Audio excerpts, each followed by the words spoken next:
Hello and welcome to Pluribus Unum's Fireside Chats. Not as good as FDR's, but hey, it's something. Now, this episode is gonna be, well, the news of this one will be interesting because I have to cover something that I didn't really necessarily get to cover last week because, oh boy. Whew. But before we get into that, let's get right into the news.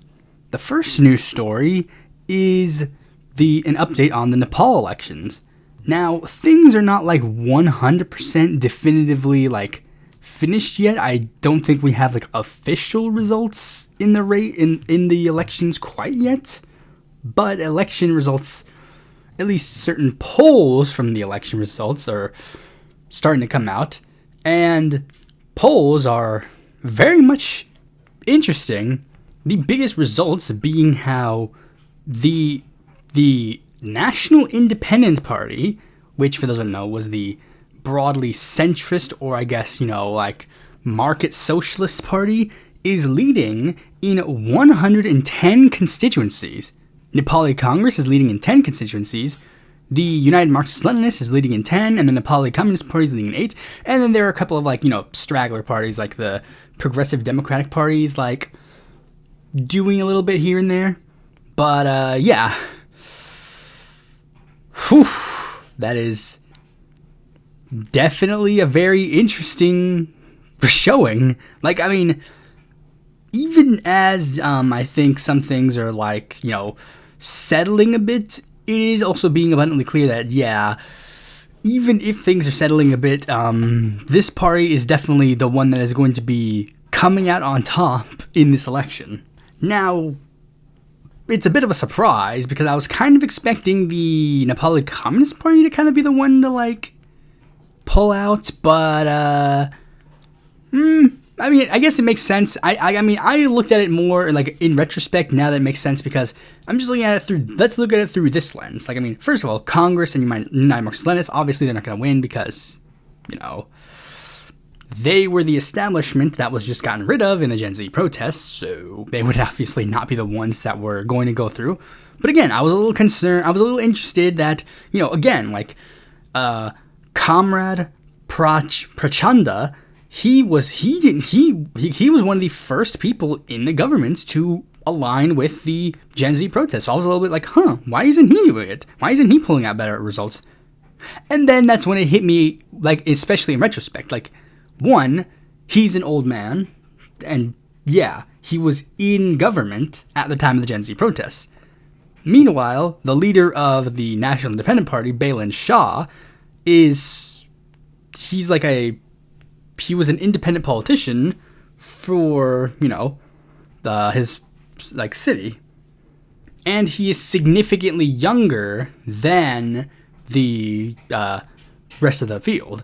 And I think I mentioned this in the video of the Nepal elections, but like I mentioned, he was one of the few politicians that the Gen Z protesters actually stated they liked.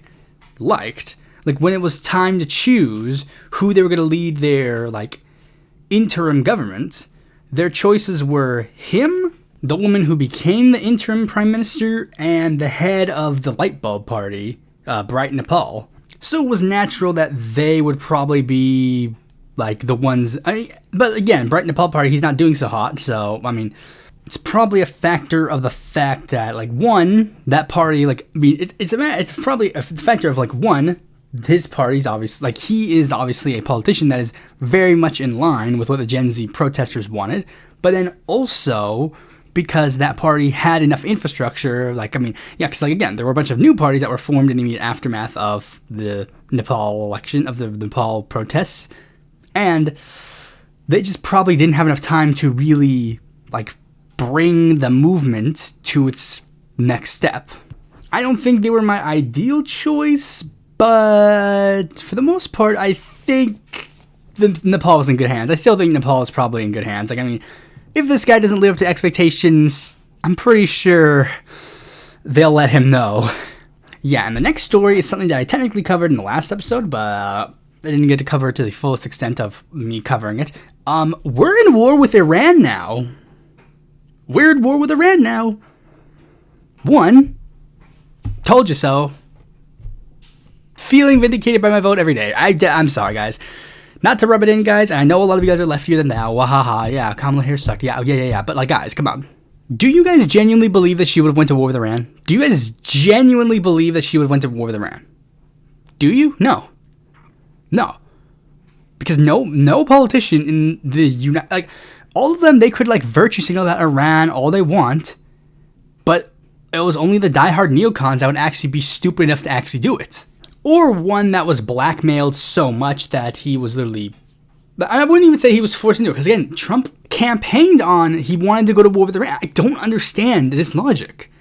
People are, again, acting super surprised that Donald Trump did this. It's like, did you all literally collectively fall asleep for the past, 10 years?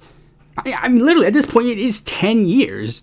A majority of these people are, adult men older than me, and it's just there is no way that all of you collectively did not pay attention to any of the things that he has done over the past 10 years for you to somehow be confused about the fact that, oh wait, the man who said basically every day that he wanted to go to war with Iran is going to war with Iran? Again, remember, the first thing Donald Trump did in his first term was to take us out of the Iran nuclear deal, which would force Iran, which would allow Iran to get nuclear weapons. And the last thing he did in his last term was murder Qasem Soleimani, trying to go to war with Iran.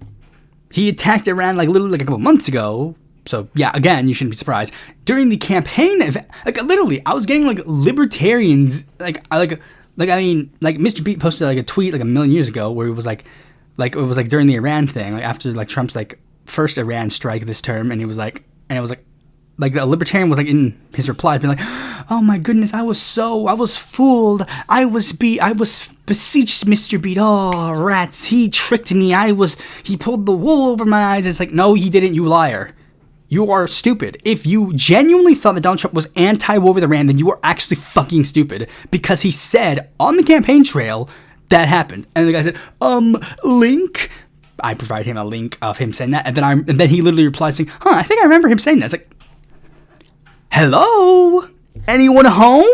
Then Benjamin Netanyahu says, oh man, I'm so happy. I've been waiting for this for years. And then everyone was you can't say that Benjamin Netanyahu said that. And then Marco Rubio said, yeah, we're so happy that we finally helped Israel do what they wanted to do for 40 years. It's interesting. Literally everybody, literally there's even consensus in Washington where it's yeah, we all didn't like Iran, but none of us are stupid enough to actually do it. Literally, I think it was Chris Van Hollen literally said Israel finally found a president who was stupid enough to actually do it. He's yeah, everybody in Washington's hawkish on Iran. They hate Iran, but they're not actually going to do it. It's the same thing with it's the same thing with China. Everybody in the United States Congress hates China, but they're not going to do anything about it. They're not going to do anything about it. They're not going to attack China. They're not going to do anything about China. They're not going to do anything about it. What the fuck are they actually going to do? At least with the stupid down the earth right-wing voters, they will actually say that they genuinely want to just bomb random nations across the country. I remember in high school, I was told by one of my teachers who very explicitly said that if he was president, he would nuke 5 countries. And he said it was I think it was Iraq, Saudi Arabia, Afghanistan, China. No, I don't know if it was no, it was North Korea. Maybe he said China, but he also said North Korea. I don't remember. Maybe he said Iran, but I don't remember. I don't remember that much. All I remember is that he was bringing up North Korea. And that's another thing that happened with this Iran thing, because they kept all they had to do, all the right wing was doing was rewriting history about Iran. They've been an imminent threat to us for 47 years. It's that's not how an imminent threat works. And then they were saying something oh yeah, but in Iran they say things like death to America. That's so bad. I mean, even in North Korea, they don't do that. It's there's multiple videos of North Koreans openly chanting for the death of America. And also, you're not going to gaslight me. I was there. I was a child when literally every single news station was trying to goad us into a war with North Korea. I was there. I was being propagandized. It's a propagandized talking point that even to this day, everybody, notice how every Gen Z influencer always talks shit about North Korea randomly for no reason? Gen Z or young millennial influencers do that. It's that's not a random thing to do. They do that because at that point in time, we were propagandized super anti North Korea. You're not going to gaslight us into pretending that, North Korea's actually not super anti-America now. Just because it's like, we're moving on to the next goalpost now. Like, literally, like, fucking George Bush talked about the axis of evil, and North Korea was prominently mentioned. Bro, you're not going to gaslight us, dude. And, shocker, like, this shows how we just objectively, obviously, don't know anything about how we're doing anything. We literally just killed the leader of Iran, and Donald Trump may have accidentally also killed multiple opposition figures who were apparently some of the planned successors for him that we wanted to implement.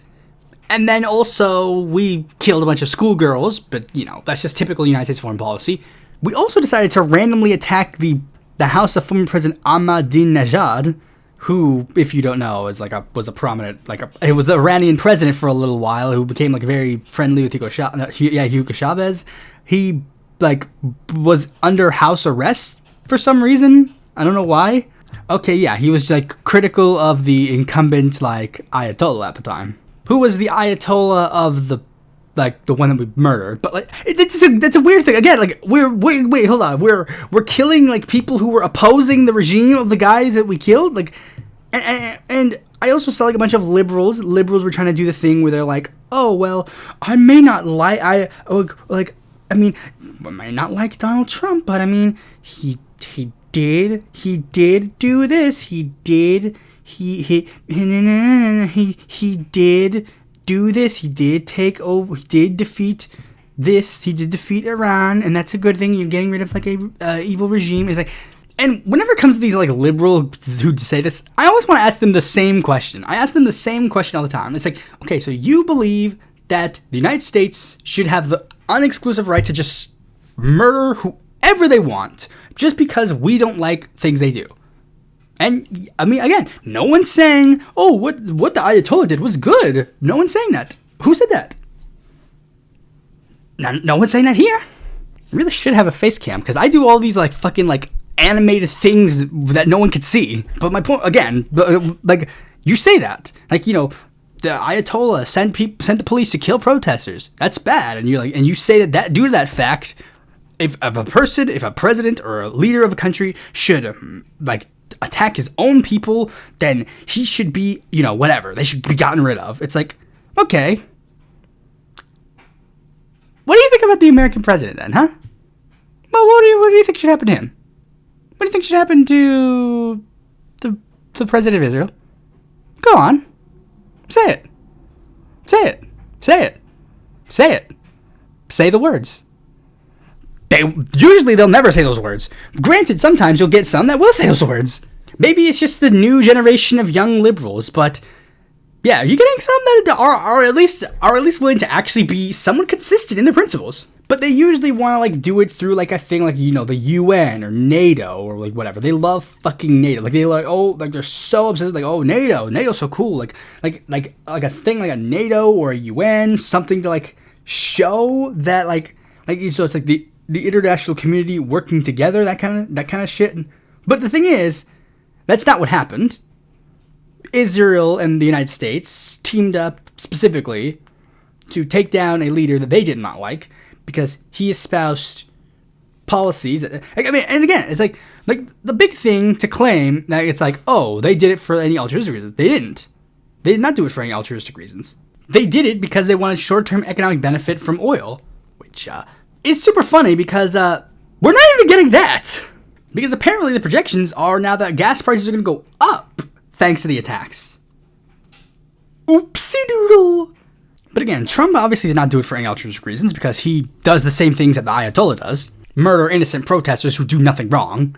But the thing is, I don't really understand why they don't understand this obvious dangerous precedent that happens. I don't understand how they don't understand this obvious dangerous precedent. Not in the obvious, the obvious one would be a dangerous precedent is of war. If we could just randomly strike Iran, then, they're going to start striking us at one point. So, this is a big thing. We have this assumption that it's always going to be over there. That's the assumption. The assumption is that it'll always be an over there problem, that we're going to send troops over there and they're going to have to deal with it. Meanwhile, the rest of us get to sit here comfortably That's one of the first precedents that you gotta understand. But also the precedent in the geopolitical sense. Because this is, again, showing, the United States is attacking another nation, getting to dictate, we don't like your leader, so we're going to kill your leader. We're going to depose your leader. And it's nice for Americans to do that because Americans never have to face the repercussions for it at the time being. Because we are the number one superpower in the world. We're the one with the largest military. We're the one with all the money. We're the one with all the power. We all get to sit in a nice, happy house on the top of the hill, and no one can do anything to do anything against us. Nothing can happen to us. Except this is going on while Donald Trump is effectively doing everything in his power to make sure that the United States no longer becomes the number one superpower in the world. Like, one of the main reasons that we're at the position that we are is because of our massive connections to other Western nations in Europe. Nations that are no longer being friendly to us because of the decisions that Donald Trump is making in regards to his economic policies that are hurting them. And now they're shifting their power to China, the nation that is going to be the number one superpower eventually. It's going to happen. I mean, at this point, it's going to happen. China's going to surpass us. That's just going to happen. That's just going to happen at this point. There is no ifs, ands, or buts about it anymore. Like the same old meme. Our 5-year plan is like 3 more phases of Marvel movies. Their 5-year plan is we're going to build infrastructure that is going to be dominant around the world. Some of that actually also has to do with intellectual property, and that'll be a subject for not the next. I mean, a future news story is going to relate to intellectual property, but that's not really going to be related to like this kind of stuff. And we're getting more unhinged in response to our Iran, conflict. One is the fact that military generals are literally telling troops that, they're just openly saying that the reason why they're bombing Iran is because it's part of God's plan. Apparently, a general in the United States military has literally with a grin on his face stated that Donald Trump has been anointed by Jesus to light the signal fire in Iran.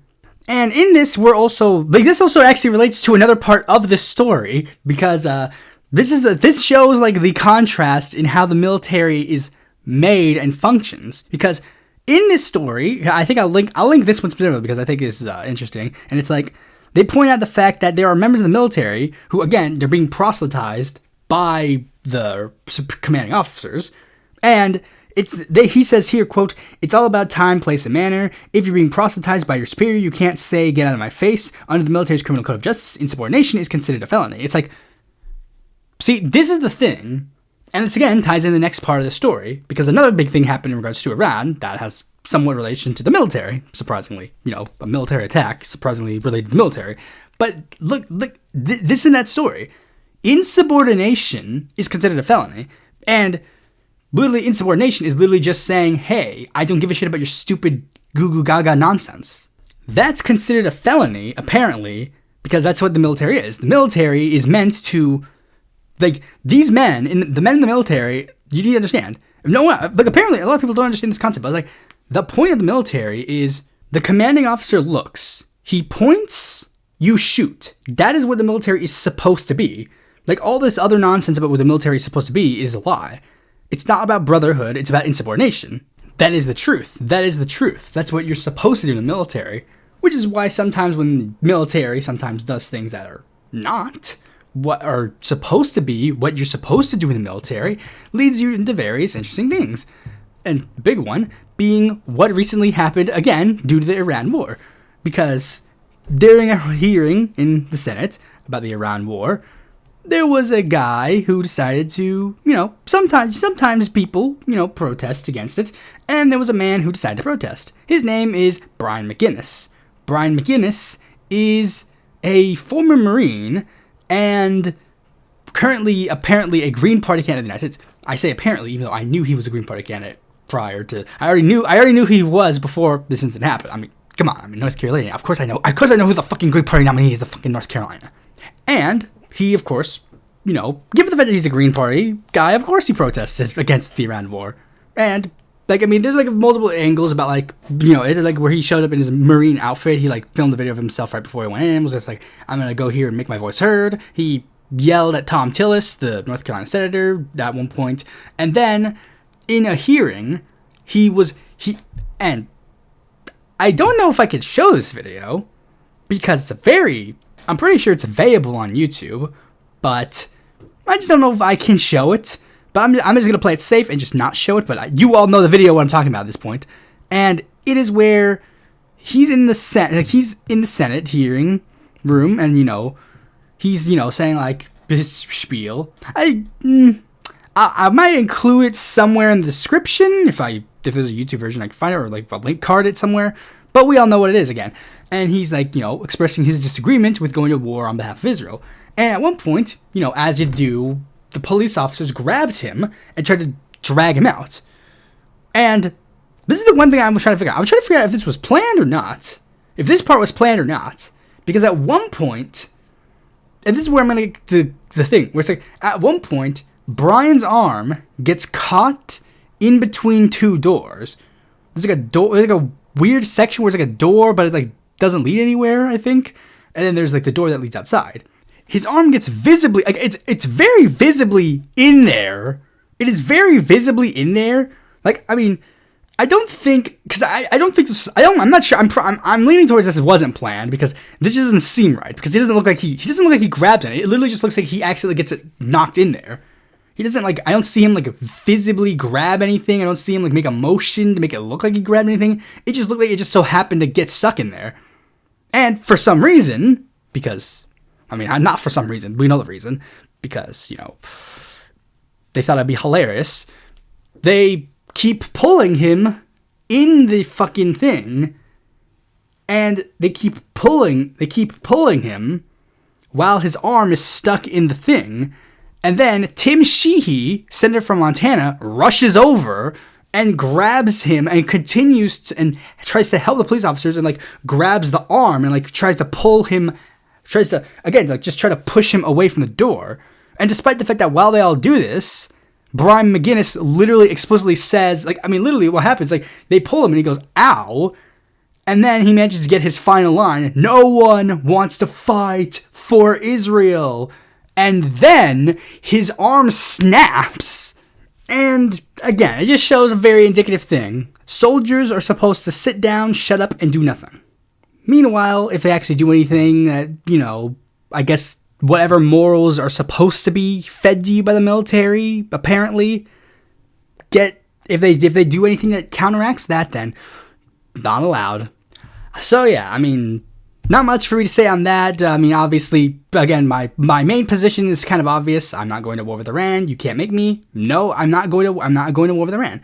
If the draft man shows up, like, I mean, I've been saying for like months, like, every IDF, so every like fucking like person who's IDF age in fucking like Israel should go to jail. It's like, alright, if that's the case, then so be it. I ain't going to war with Iran. They didn't do nothing to me. So, like, to quote an online animation that gets somehow deep for some reason, the statement is this: I'm not going to a country that I don't belong to slaughter people that I don't know for a man I didn't vote for. That's not happening. But anyways, let's move on to the next news story. It's it's a big one. It's actually one that's going to deal with the subject of 2028. And I mean, I just wanted to talk about this because it's just like this article that I saw about It's like, it says it's AOC or bust for the far left Democrats in 2028. And basically, it's one of the big things that is going on right now. And it's like I don't really want to talk about 2028 too much because, again, there are elections going on right now, and we have to really, like, I think those are the ones we should be focusing on for the time being. But I just want to give, like, a quick mention just because I just want to mention this so that people understand where we're at. Because this one gives me slight troubling concerns because they say some things here, and I just want to say some things about the, like, I mean, because, like, this is the big thing. It's like, basically, of course, the 2028 jockeying is, like, happening right now. Like, 2028 jockeying is obviously going on right now. Like, it's no doubt. Every single fucking Democrat around the world is, like, running to try and do 2028 stuff. Like, another news story I saw was like Chris Van Hollen basically announced that he wanted to introduce a bill that would basically make it so that poor Americans didn't have to pay income tax. And among the left in America, obviously there are some names that are floated around. And the biggest name that is being floated around for the left, obviously, is Alexandria Ocasio-Cortez. The other names that some people have floated around are like, Jon Stewart, Ro Khanna. Chris Van Hollen has apparently jumped into contention now because of his, statements that he's been doing now. And basically, this is the thing that's been going on. Like, AOC is, of course, again, the top choice for many of them. And apparently, they've given, a 5... they basically gave her 5... apparently, according to Axios, she was given basically 5 reasons why she should run for president in 2028. And here's why. 1, she'd enter the race polling in the top 5 of potential Democratic contenders as the liberal heir to Sanders, which is true. Like, if AOC did run, she would obviously be one of the top contenders in the primary. Let me think. Who would be the top contenders? I'm assuming, Kamala Harris and Gavin Newsom are running, which they obviously are. AOC would probably be number 3, or at the very least, she'd be in the top. I wouldn't even go so far as to say that she'd be in the top 3. But then again, there could be a poll. There could be a couple polls here because when they put her in polls, she doesn't poll, I guess, as high as some other names, because usually some other names get their names thrown out here and there. My guess is maybe Roe would be in that field as well. But that's not the point. The point is they say that she would obviously reach the top of the field rather easily. 2, her high profile would allow her to raise $100 million online without a single in-person fundraiser, which is probably also true. The progressives usually are the best at online fundraising within the Democratic Party, so that would make sense. There's a window of opportunity for a left-wing nominee that may not come from a generation that may not come again for a generation. Democratic socialist and liberal victories in New York and elsewhere would potentially more this fall have changed the playing field. Yes, the fact of the matter is the momentum for socialist candidates is big right now. Obviously, with Zara Mamdani and. I guess there are other Democratic socialist victories in smaller areas, but at least they're just also acknowledging the general vibe shift Democratic Party will leftward. I think this came out before the most recent election, so this is even before all that happened. They say that her candidacy would force Dems to debate issues that she and Sanders care about, Medicare for all in Gaza. Again, yes, of the top field, I don't know. I don't think any of the other candidates in the top field are really as good on the Gaza issue as AOC is. But then they drop that last thing, they drop that last talking point that makes me immediately go, oh no. And it's this talking point. If her candidacy faltered, she could drop out early and still make a run for Senate in 2028 for the seat now occupied by Minority Leader Chuck Schumer. I think she'll plan to run for both and end up senator, a plugged-in liberal strategist said. And I'm here to just say this right here, right now. This might be blasphemy coming from me, but if AOC does that shit, then she's done. I will have officially canceled her. I don't know if I would cancel her if she, from the get-go, decided to run for Senate, but I don't want her to. I do not want AOC to run for Senate. I want her to run for president. Because again, guys, this is it. This is literally it. Yeah, we might say, but what about Ro Khanna, what about Chris Van Hollen? Fuck them. They are nothing to me. Fuck them. I don't care. They might have been nice in fucking 2020 or 2016, 2020, 2024. That might have been nice and good and all, but it's over. The time for that's over. It's a socialist or bust in the next election. Bro, for real. Reformism basically is on its last legs at this point. If AOC does not run for president in 2028, then the United States and the world is doomed. That's just a fact. I'm sorry. And in any jockeying political sense, then it's what would have any of the shit done previously have mattered at this point? Everybody's been working on the logic of all your failures, all the preconditions, and all this as, she has to set her up for a presidential bid. She can't do this because of a presidential bid, blah, blah, blah. That's the only reason that there's been any excuse for her to do any of that shit. It doesn't make sense if she runs in a deep blue Senate seat. That doesn't make any sense. And I know some of you might say, but she's not ready for a presidential bid. Fuck off. That doesn't matter. It doesn't matter. It does not fucking matter. If AOC didn't want to be the top person, she should have been building up the next person. She should have retired the second year she was in office. She should have been I'm not running for another term. I'm just going to go back to being a barista. That's what should have happened. But it's too late. It's too late. She is the one. That is it. It might be selfish to put it all on her, but that's the thing. it's just sad that it's her. It has to be her. Because if it's not, then we have no one else. She is the number one socialist politician in America. That is it. She's the only socialist who could realistically win the presidency outside of Bernie. And he's definitely not running in the next election. So it's AOC or bust. It is. And there's some people even pointing out, like, she's jockeying for a Senate bid. And it's like, she probably wants a Senate bid. Yeah. Too bad. Too bad. AOC, you don't get the luxury of being a normal politician anymore. You don't get to be just a one voice among... You don't get to be just the Senate... You don't get to be the House member AOC or the Senate member AOC. You don't get that luxury no more. Like, sorry. I'm sorry. It really is sorry. But the fact of the matter is, it's you or bust. It's not just you or bust in the sense of like an electoral sense. Electoral sense maybe, but like it's also her or bust in the sense of like an actual like there like will there be a nation in the next couple of years? So yeah, AOC or bust. And the next news story is one that's just a refresher one for the most part, because this is one that has already been like done, but it's actually, I'm kind of glad that I like got reaffirmed. And it is the case in regards to artificially generated material and the copyrightability of it. And sure enough, the Supreme Court declined to hear the case in regards to the copyrightability of AI work. And they've reaffirmed this. It's been reaffirmed by multiple courts multiple times. But the fact of the matter is, it's just, again, yeah, no duh. You can't copyright AI work because in order for AI work to be copyrightable, a human has to make it. That's it. Like, that's it. Like, that's just the end all be all. Only human-made art can be copyrighted. That's it. There's no ifs, ands, or buts in regards to it. There is no ifs, ands, or buts in regards to it. And this is the thing. Like, this is truly the thing, because like, in order for this case to, because this is the big thing that I've always, like, I mean, because this is going to be the subject of a video that I'm going to be making in the future. If I was smart, I would have guaranteed that episode would have been the next episode made, considering it's fresh on people's mind.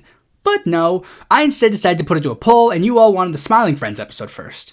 So yeah, but yeah, the thing is, that's just the fact of the matter in regards to copyrightability and AI work.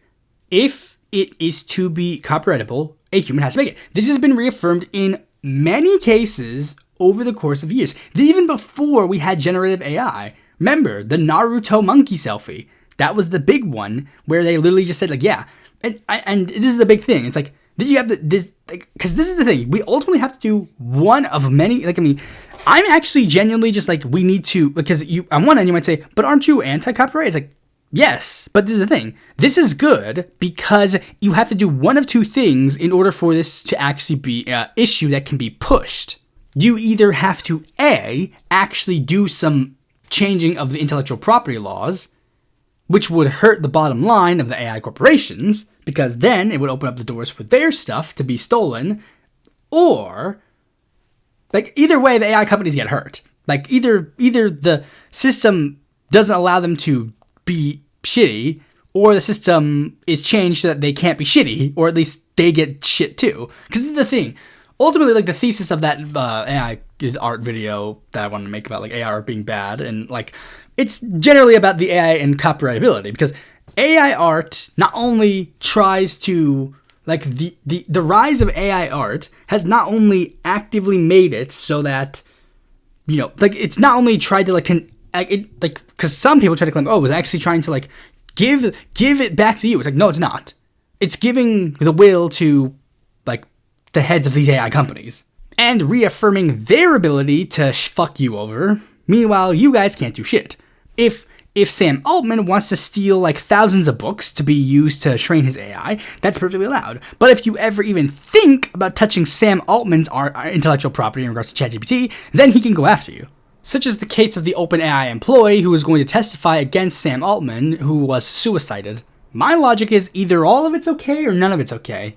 And what's worse is that due to the rise of artificial intelligence in regards to generative AI and it being like used to commit piracy against multiple forms of intellectual property, it actually leads to the actual like current systems that we have that like allow for free information, free like IP to get censored, such as the case where many publishers are now suing the Internet Archive because they are worried that the Internet Archive will be a loophole to allow for AI companies to steal their books in order to like train their AI.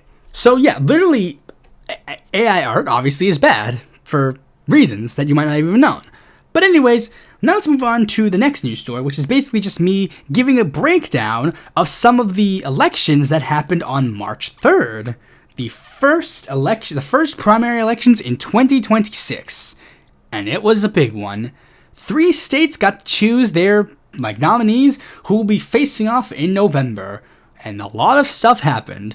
And we're going to be going over all the important races that happened in these states. Starting with Arkansas. Next, we will talk about the important elections that happened in Texas. In Texas 37, Greg Casar obviously won another term. Very impressive showing.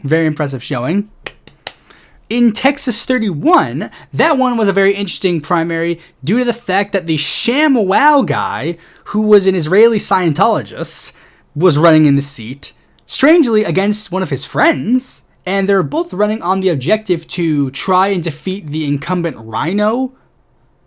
That didn't work. But a rhino that was hunted was apparently Dan Crenshaw, which was very interesting because, randomly on our campaigns, people noticed that a bunch of Republican politicians, including Ted Cruz, were endorsing against Dan Crenshaw. And people also point out the interesting fact that every single Texas Republican was endorsed by Donald Trump, with the exception of Dan Crenshaw. And the big question for a lot of people who didn't even know that Dan Crenshaw was on the chopping block was why? Why? And it turns out the reason why, I'm not even kidding, the number one issue in this race was apparently Ukraine funding. I still didn't even know conservatives were mad at Ukraine anymore. I thought the Epsteining had made them move on to the next thing, but no, apparently they're still mad about Ukraine. And the fact that Dan Crenshaw was apparently still supportive of Ukraine. I thought he would have done the Rubio and had, changed his mind, but I guess he was still supportive of Ukraine. I guess apparently, the thing was, there was a specific bill in the United States House that was voted on, and it had something to do with, Ukraine funding and immigration, and now you might say, but wait, hold on, immigration? That's, a big thing. No, apparently, the issue that he talked about was Ukraine. Specifically, Ukraine was the thing that Steve Toph, or whatever his name is, said was the thing. He mentioned immigration as the secondary thing. That was the secondary thing. It was, Ukraine and immigration. And nothing of value was lost. And the next race that was interesting was Texas 23, the one with Tony Gonzalez and Brandon Herrera, who were about to go into a runoff due to the closeness of the race, which happened last time as well. But due to the massive scandal that I talked about in the last episode, with Tony Gonzalez literally sexually abusing a woman so bad that she decided to burn herself alive, many of the Republican caucus basically said that they will not support Tony Gonzalez in the election, and effectively endorsed Brandon Herrera, which made Tony Gonzalez decide that he will not be seeking a runoff, so Brandon Herrera will be the Republican nominee in the election. And people quickly point out the fact that he has made many pro-Hitler comments on his YouTube channel, and he was the YouTuber that inspired that trans mass shooter that happened in Minneapolis. Oopsie doodle. Next one is Texas 33, which, it had a good choice in the race, but none of them were chosen. And instead, Colin Allred and Julie Johnson will be going to a runoff. Sucks that the good option was kicked out of the race, but, it is what it is. You get mediocre black man or, Palantir-like bot woman. The next race is Texas 18, with Christian Menefee and Al Green being drawn into the same district, and they actually are going to a runoff. And some people, when they're going on, like when the race was happening, was that telling me that Menifee was probably going to be the easy win in the race for a number of reasons. I'm going to take a wild guess and say that it probably has to do with the fact of the redistricting, and it's just like they just drew a lot more of the district that he was in over Al Green's district. But I was actually one of the few people that was saying that Al Green had a better chance than people gave him credit for. And the fact that there is going to be a runoff in this race does make me think he does have a better shot than most people realize. Like, yeah, people are tired of old Democrats, but Al Green seems to be the exception purely due to the fact that Al Green is like the only guy who was actually seemingly trying to do something. Like, it's the same thing where like people like posted a meme where it's like Thomas Massey like voted, like was gonna do the war powers resolution, I think, and they're like, wait, is Thomas Massey the only one who's actually like working in Congress at this point? Because he's like doing multiple things at once, and it's like Al Green is like the only person who seems to be fucking absolute, like he's been done with Trump the day he got into office. Remember, he was the guy who introduced the impeachment inquiry like days into Trump's first term, and he's apparently at least somewhat pro-Palestinian. So, and the fact that Menifee is also backed by a bunch of crypto PACs, yeah, I think Al Green would probably be a better choice for the time being. And no, I know many people like, but he's old and he might die. Still better than Menifee. Next, Texas 30, where Frederick Haynes has managed to succeed Jasmine Crockett in what is technically her district.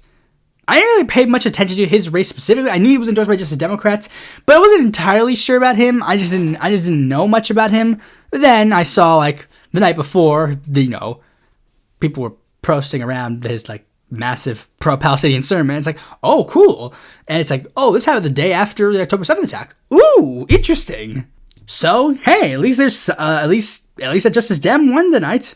Pretty good. And the last important race that happened in Texas was the Texas Senate race. James Tallarico won. Fuck you, Jasmine Crockett. Fuck off. This race was a shit show since day one. You jumped into the race at the last second, tried to hang Tallarico out to dry for not running the sacrificial lamb campaign for governor, wanted to coast on this race purely on name recognition, tried to use boring-ass liberal interpol like, oh, you can't attack me, I'm a black woman, you can't do that, aligned with Trump on media censorship at the last second because it was against Tallarico. Even dredging up the K-Hive to try and... Literally, it's like, you dredged up fucking Kamala Harris and the K-Hive to save your bid, and you fucking failed. Like, I mean, I remember in this race when I literally did not give a shit about either of these candidates, but I literally just backed James Tallarico purely because I wanted to see fucking Jasmine Crockett lose. Just genuinely. The smug attitude of her race just got so fucking terrible. It was bad. Like, I mean, many people point out, like, the first campaign ad of her fucking race was literally a ad about, like, Trump focusing purely on her, like, me, like, all about me. And on first glance, it looked like a nice ad because it was just, like, it was at least showing, like, it's somewhat, like, Trump is so focused on her, oppositional, like, she's being oppositional to Donald Trump. But then it's like, then her campaign starts, no platform planks, nothing. When people question her about her policies and her votes, she says, actually, check my record. And then it's like, oh, we checked your record. Your record sucks. So, again, we're giving you an opportunity to clear up the record. James Tallarico then, actually does things to at the very least somewhat, like, this is the thing, I don't get it. It's like, James Tallarico, moderate, boring-ass white dude, at the very least acknowledges, the failures of the Biden administration and the Kamala Harris campaign. And it's like, we have to actually do something to actually address the concerns of these people. And the big one being the fact that he not necessarily focused on Gaza, but at least made his position known. Like, I mean, you don't have to necessarily focus on the issue, but you have to at the very least make your issue, like, make your stance on it known.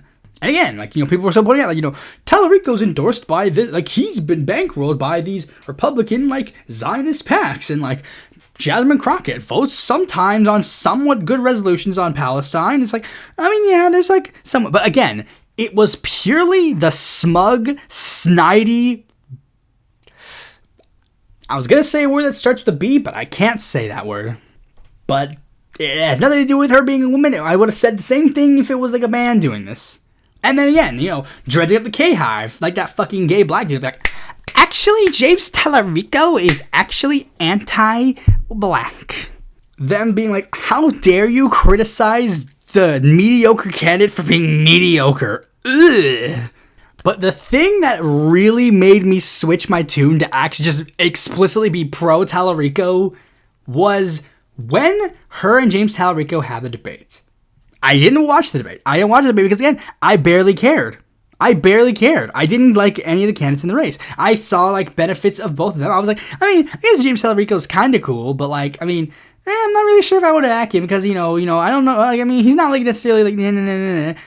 But then Jasmine Crockett puts out, and I'm saving this picture specifically so I can put it in the video this time, a image that says she won. And it reminded me of a sentiment that I've said for a million years, even on simple online debates.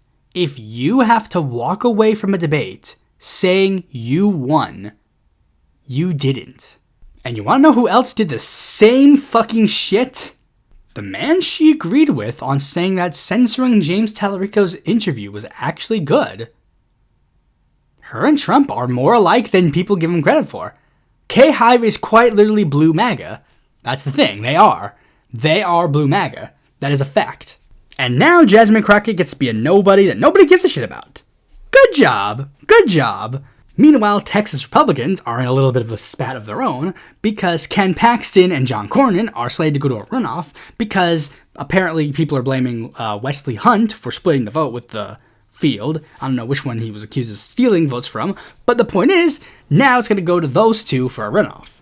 And Trump has to get involved now because both these candidates tried to make the claim that they are the more Trumpian candidate, but, even though, since Cornyn has already, gotten into Trump's crosshairs a couple of times, they're like, I don't know. So they basically asked Trump to, endorse the incumbent Republican again, and he said that he might be doing that.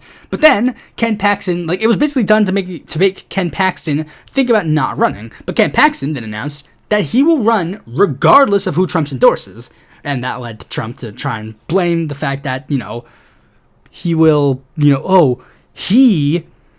of course they'll mean that I have to endorse the other guy if you're going to be mean about it, but it's it doesn't matter. It really doesn't fucking matter. It doesn't matter. The fact that you guys are fighting, meanwhile, even the fact that Crockett bent the knee, she's like, yeah, okay, well, I lost. Time for Dems to unite together under one. And it's fair enough. But, yeah, people are saying this could be the year. This could finally be the year that Texas finally goes blue. Especially considering people are very interestingly noticing that vote totals are interesting. Latino votes have shifted pretty left-wing again, and it's uh-oh. So, turns out that this was a stupid idea for that whole gerrymandering fiasco. It's literally only costing Republican seats, so, yeah. But last, but certainly not least, let's talk about some primary wins that happened in North Carolina. Alright, so first, we're going to talk about, let's just get into a couple of them. First of all, there are a couple of races that, nobody was really paying attention to, but we're just going to mention them anyways. Okay, so, North Carolina 8, interesting because there was a pro-Palestinian progressive candidate named Colby Watson who became the Democratic nominee and will now be facing off against electoral fraudster Mark Harris. North Carolina 9, I'm sure a couple of you guys might have been paying attention to this race because Richard Ojeda was running in this race. And he's the Democratic nominee. Sure, why not? Richard Ojeda's basically just a nothing at this point, but whatever. You know what? Whatever. I don't fucking care anymore. He was whatever. North Carolina 10, a pro-Palestinian progressive candidate named Ashley Bell won the Democratic nomination. An interesting, inciting, endeavor. But the last race that I want to talk about that isn't one of the main ones that was the focus of the night was North Carolina District 11. Now you might say, why this race in particular? Why this race? And let me explain. The candidate who won this race is a guy by the name of Jamie Ager. Now again, you might say on a first glance, if you go on the wiki and look at him, and you might go, why this guy of all people? Why this guy? We're talking about him. He's a Nepo baby blue dog. He's a blue dog Democrat who was basically endorsed by he has a prominent political family, and he basically uses political family to push people out of the Democratic primary. That's an actual thing that happened. Mo Davis, who was the Democratic nominee in a previous cycle against Madison Cawthorn, he was he wanted to run this race, but then he was pushed out of the race because Jamie Ager, he has a prominent political family who's basically has dynastic politics in that area, and sure enough, they were the ones who ended up winning. And you might say again, why him? Why talk about him? You might think, oh, well, there's a couple of things in the factors that you might actually think is interesting. And, it's the fact that the race is actually on the DCCC's potential flips for the next election. It actually is. That is a fact. And some people do point out that there was a small factor that possibly indicates that there could maybe be anything that happens. And it's the fact that the Democratic Party did get more votes in this cycle than, the Republican Party did. But there is something about him that I can use to talk about a small little thing that I've been seeing. It's a small little gripe that I have, but it's noticeable enough. And that is the Democratic Tea Party, which is a term that a lot of people have been using for the upcoming blue wave in this election cycle. Barring the electoral rigging, there is going to be a blue wave. There is no ifs, ands, or buts that there is going to be a blue wave in this election cycle unless there is an actual attempt to rig the election. That is just a fact. Now, I've had some slight, tiny critiques about the name, and just the general concept of it, because for one, I would one of the smallest ones is, the name. I would say, maybe if it would be better if we didn't just copy and paste, the Tea Party, because, the goal of the Tea Party and the Democrat Tea Party are so vastly different. The reason why it's called the Tea Party is because it's supposed to be a reference to the Boston Tea Party, and it's supposed to be a reference to, I made a joke about it in a fucking video essay where it's the name is an acronym for Taxed Enough Already, and also a reference to the Boston Tea Party. So I made a joke where it's as the name implies twice. Meanwhile, I'm going to take a while to get to say the Democratic Tea Party probably doesn't really give a shit about high taxation. I'm just saying. And it'd be better to build an actual unique identity. But I'm not necessarily going to complain that much about it because, for a lot of people in the modern day, the Tea Party is probably just the most easy shorthand you can say to get the people to get the idea across of it.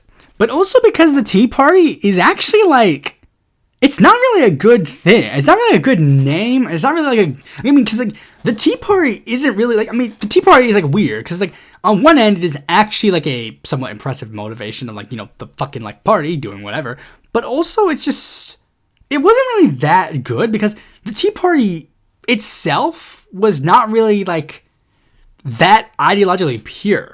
And that's one of the big problems with it, because I see a lot of people say this the Democrat Tea Party or whatever, where it's they are implying it's some sort of massive difference from previous Democratic administrations or Democratic blue waves, but it's not really. The Tea Party isn't even that much of that, because again, the Tea Party was basically just the name for that specific movement of that time period that led to the red wave at the time period. There might have been some slight changes ideologically, but the fact of the matter is there really wasn't that much. Because let's give an example.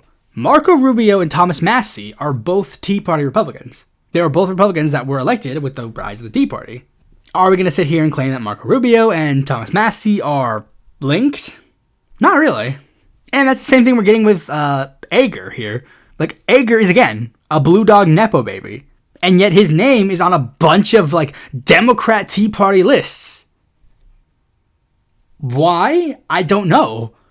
I don't even know what is in. I can't even find anything that really even says he's more Ojeda's name is on the list, but that makes sense at least because Richard Ojeda is very vocally, loudly anti-Trump. That's at least one thing that I can at least say that would be at least somewhat of a coherent message. But I don't know why Ager here is specifically mentioned. But yeah, let's move on to the last two elections that were important of the night. One is in North Carolina District 4, which is good results but also bad results. And it is because Nita Alam lost the election. After AIPAC and AI PACs spent tons of money in this race at the last minute, she lost. But what is interesting is the fact that she lost by 1 point. Literally, it was like around 1,000 like votes was the difference between the two. Like the race was almost close enough that I think Nida Alam was briefly considering a recount before quietly just deciding like, yeah, you know what, nah, I'm not really gonna do that. I'm just gonna accept my defeat. And that's led to some small critiques, because one of the big things that people mention is the fact that AOC, like almost afterwards this race, put out like a message saying like, like, oh, this race is like, this was bad because, APAC and AIPAC. But then people also point out the fact like, hey, wait, you didn't endorse her, by the way. Interesting, you didn't endorse her. You found time to endorse Julie Johnson, but you didn't have time to endorse Nida Alam. I mean, I guess I can't necessarily blame the fact that she didn't endorse Nida Alam. I mean, I was just about to say something, but then I checked back again. It's like, oh wait, no, the original race for Fushi and Alam was in 2022, and this new race is 2026. So she did have a term. Like, I mean, she did do the thing. Like, she actually did do the thing where it's like, like running immediately afterwards is usually like not a good sign, but running after like a term or two does give the photos at least enough time to get the vibes on. But again, the fact that there was enough of vibe shift that she did like win, like that she did like that Fushi only won by like a small margin, it's enough to like raise people's eyebrows. Again, I mean, it's not the race, it's not the results that we obviously wanted, but that's the fact. The fact of the matter is, like, I mean, this is the rules, how it is. Sometimes we win, sometimes we lose. Then we pick ourselves up and we move on to the next one. Like Alam lost. Oh well, sucks. Move on to the next race. And last but certainly not least, I guess I'll mention the North Carolina Senate race because, North Carolina Senate race was a pretty notable one. And, the results... what did you expect, honestly? Watley and Cooper, they basically took the floor with their races. Watley got like 64%, with his highest challenger getting 15%. And Roy Cooper got 92%, with his highest polling opposition getting 2%. That number 2 was Justin Dews. So, I mean, whenever it comes to these super lopsided primaries, I'm at the very least pretty good when it comes to, just looking at polling. And I mean, not looking at polling. I didn't look at polls, but I'm pretty good when it comes to, judging if a candidate possibly will get second place. Apparently good at that. Now, I know what some of you guys might be thinking. Pluribus Unum, I remember you said some positive things about Roy Cooper, but in this podcast, you also said some positive things about Brian McInnes. What does that mean for your vote come November? All I can say is, I'll tell you at the time. I mean, I reserve the right to at the very least think about it. Given some of the rhetoric that I've been hearing and saying and all this stuff for however many long, you probably have a good indication of what will end up being the result. But I'll at the very least think about it. Maybe, possibly, I'll let Brian make his case. Wouldn't that be an interesting episode, Anyways, with that out of the way, let us move on to the thing that I have basically, I guess, somehow dubbed whatever the main topic of this episode is. I didn't know that I would be talking about all that stuff for that long, and if I were smart, I probably would have just made the Iran thing like the main topic of the video and allowed that to basically circumvent the entire thing. But no, I figured that I would probably want to give it, if I were to do that, I would probably give it a bit more time to discuss. Instead, we're going to be going over this subject that is honestly, I did kind of just in a furied rant or rave. I did basically just start typing this out in a script at late at night. I just wanted an excuse to talk about my sick gains, bro. Or moreover, the opposite. This was just a random burst in the moment idea for a podcast, and it will be, even though I wrote down an idea of a script, it'll still probably be jumbled all over the place, and that's because even with the subject itself, I was kind of a bit all over the place to an extent. Now, let's just Like, let's just, like, it's a bit of a debatable topic. It's a very interesting topic, and, it's just something that I think you should all listen to. And it's a podcast that deals with the concept of fat and fit, essentially. Body positivity, weight loss, healthy eating, whatever. First, I guess I should say, I'm obviously not a nutritionist or any kind of medical professional by any means. So most of the stuff that I say is relied on general knowledge or like basic ideas and knowledge of like concepts in this field, which I did get like slightly more acquainted with at some point because of reasons, and you'll get into that in a bit. But also, I'll get this out of the way. Let's get the most obvious part out of the way, and I don't think most of us need to be reminded of this, but let's just say it again because I'm pretty sure some people might take this out of context. And yes, generally, being overweight is not good for your health. It increases your chances of getting various health issues, diabetes, heart disease, hypertension, and even increases your risk of getting some cancers. Especially given things that happen that will, like, especially the how you get to be fat. Usually through your diet of ultra-processed food, like red meats, etc. And especially if you also have it with a very sedentary lifestyle, it'll increase other possible risks, including the risks of blood clots and stuff. Now, this is the thing. I say generally, not because I'm trying to avoid some kind of cancelization, but I mean this in the actual sense that it's true.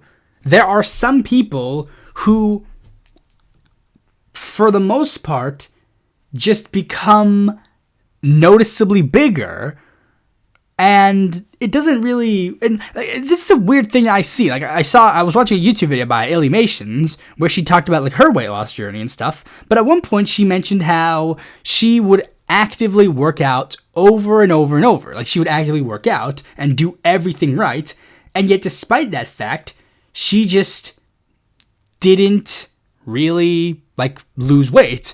But then she kept overworking herself, and the doctor told her like, "Hey, no, wait, you're doing this wrong. Just let it happen naturally. Don't try to overwork it."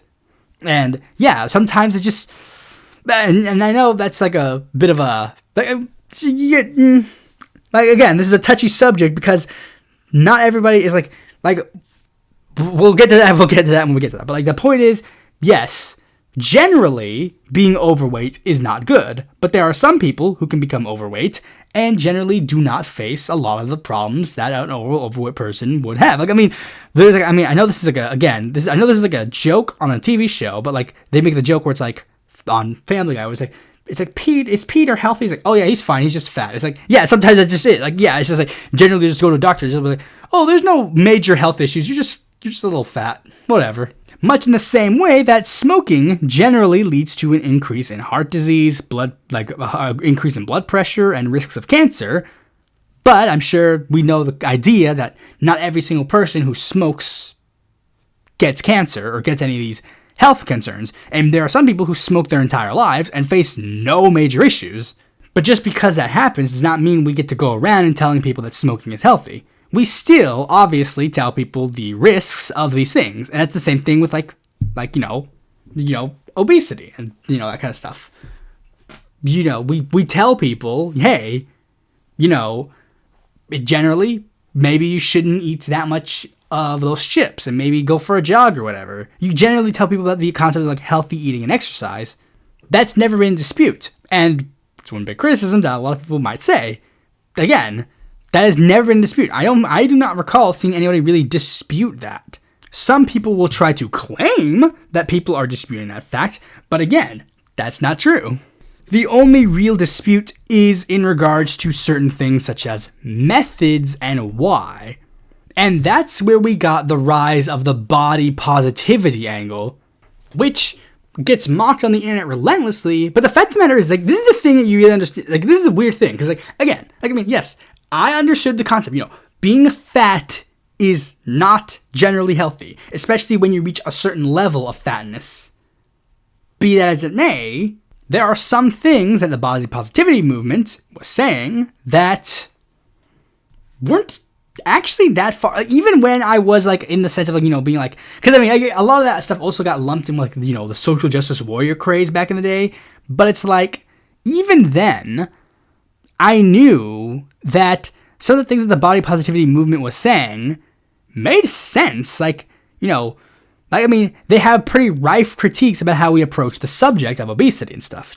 Tackling the social stigma of being fat and how it's fed to us, haha, funny, through the media sphere. We all know the stereotype of fat people. They're fat and disgusting and ugly. Ugh, all they think about is food and fat. They're just fat. All they want to do is eat, sit down. They're lazy. They're ugly. They probably smell bad. All that set of stereotypes.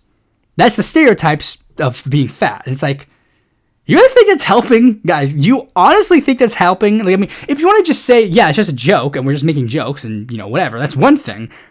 But there are some people who actually think that just by going like fat, that helps people.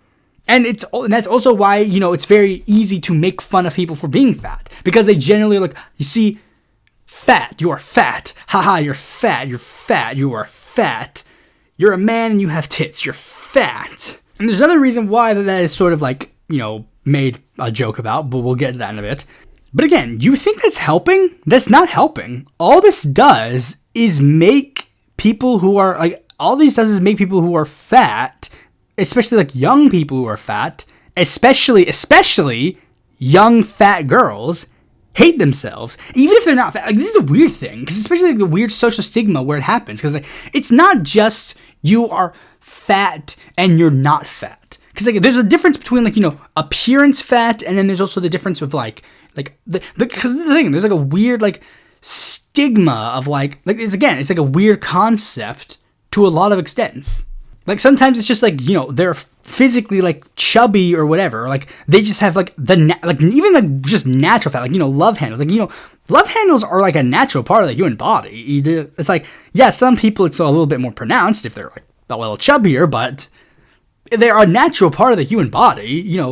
A lot of people can make themselves have a second chin, even if they're like not as like fat. And we have this weird social stigma, especially for women, where even the slightest hint of not being the perfect doll is perceived to be wrong.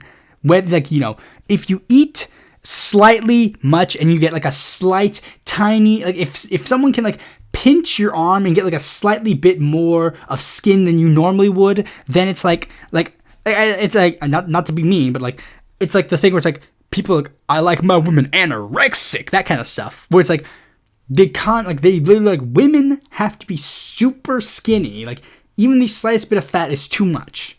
Again, at best, all this social stigmatization leads to like light mockery. Like, again, that's the best case scenario is a child gets mocked for being fat, and that's it. They might laugh it off.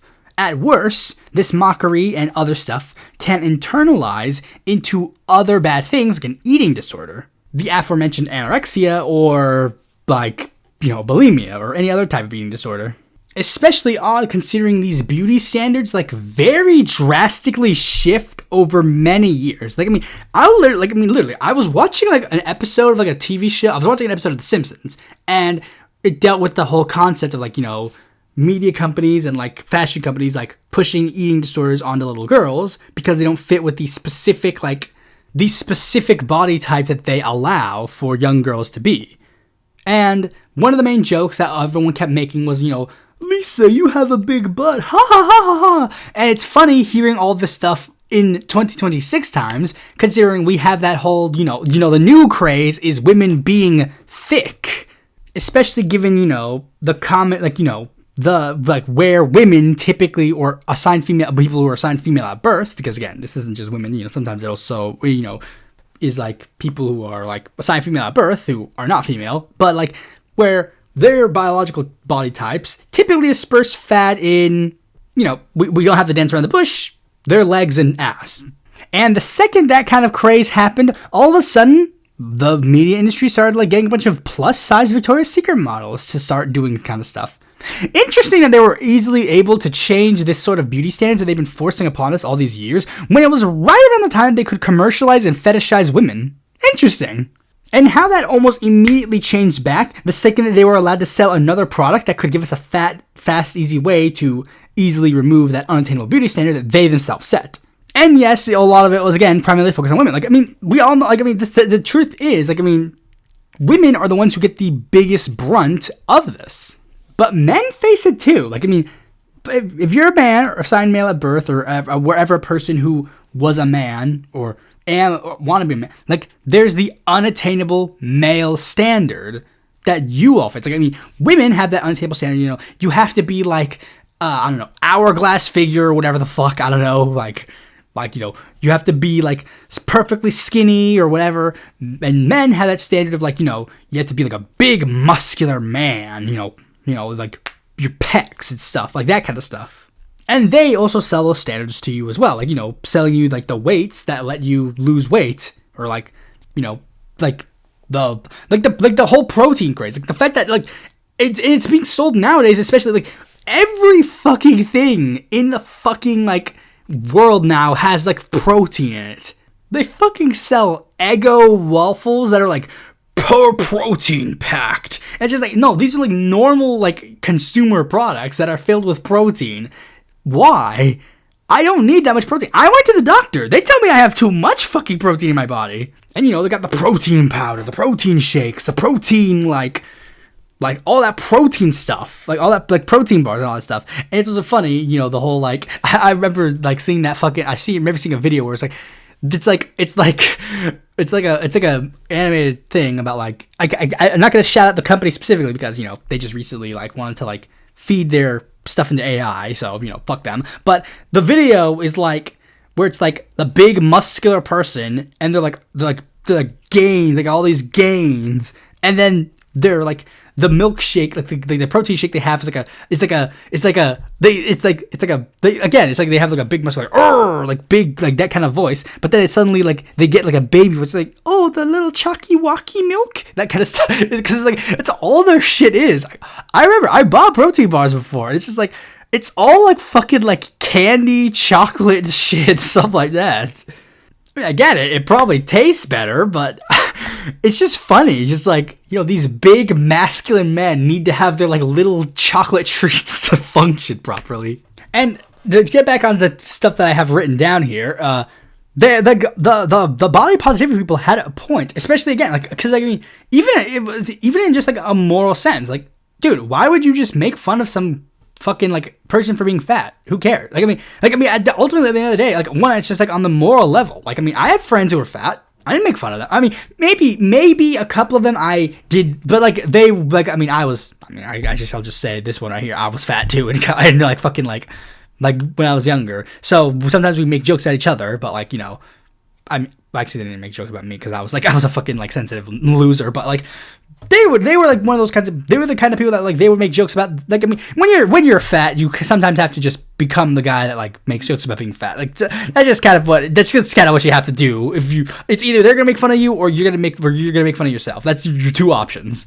But, like, I also had friends who had, like, you know, they were assigned female at birth. Of course, they had a vastly different upbringing in regards to, like, you know, fatness and obesity, or, like, I don't know if they were obese, but, like, you know, they were definitely, like, you know, at least chubby, but, you know, it's just, but, like, even then, it's like, even though they weren't even that, like, bad looking or whatever, but they had those like, they just had those lives where it's just, like, that was just the standard that people did for people who were assigned female at birth. People who were assigned male at birth, you know, can probably laugh it off and, like, whatever. People who are assigned female at birth, you know, they're shoved with those massively, like, because, like, men kind of acknowledge that they don't have to live up to that standard of, like, the big masculine muscular man, but women sort of, like, and assigned female at birth, again,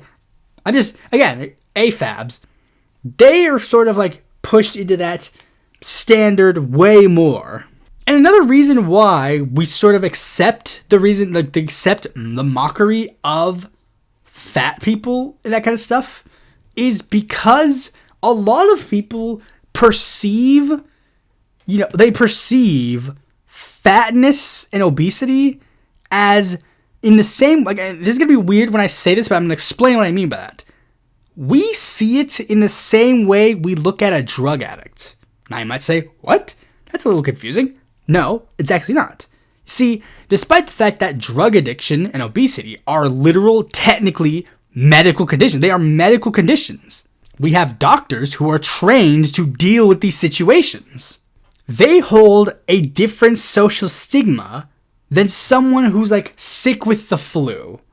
You see, if someone gets sick with the flu, we don't look, or if we're sick with like any other like major disease, like, you know, they get sick with like a stomach virus, they get sick with the cold, they get sick with the flu, they get sick with that kind of stuff. Those are medical conditions too. Or like someone gets like disabled or whatever.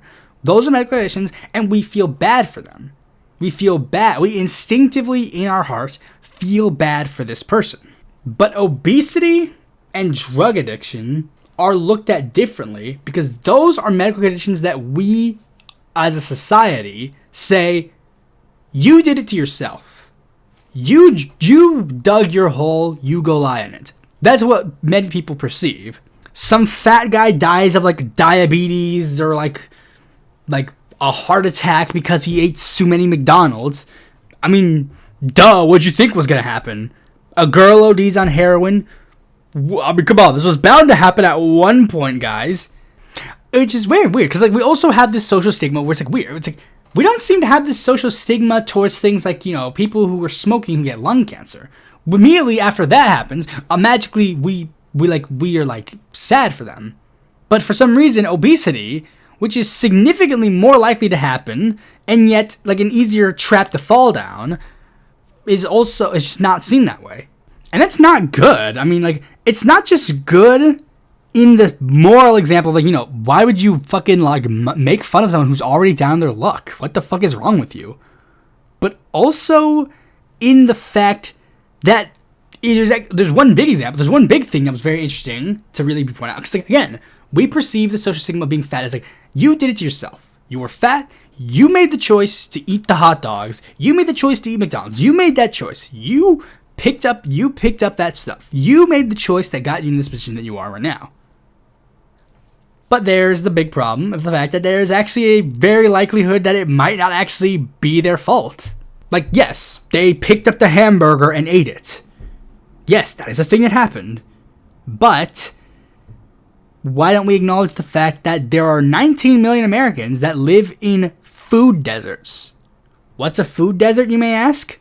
Well, food deserts are low-income areas of the United States that do not have grocery stores. That's a thing. That is a thing. We live, like, we all, like, I mean, everyone who has made the claim, like, you know, oh, you made the choice of, like, you eating the hamburger or whatever, they get to live in the luxury of a place where they get to go to a grocery store. There are 19 million Americans that live in areas that don't have grocery stores. The only food that is in their immediate vicinity are fast food restaurants and convenience stores. So they literally have no fucking choice. It's either eat the McDonald's hamburger or starve. And we reward them by making fun of them, mocking them for needing mobility scooters to get around, making doorways that they literally can't fit in. Like, to immediately laugh it off is just, you know, one thing. It's just showing your ass. And again, I mean, I can't pretend that I've never made fun of a fat person before. Yeah, I can't pretend that I've never done that ever in my life.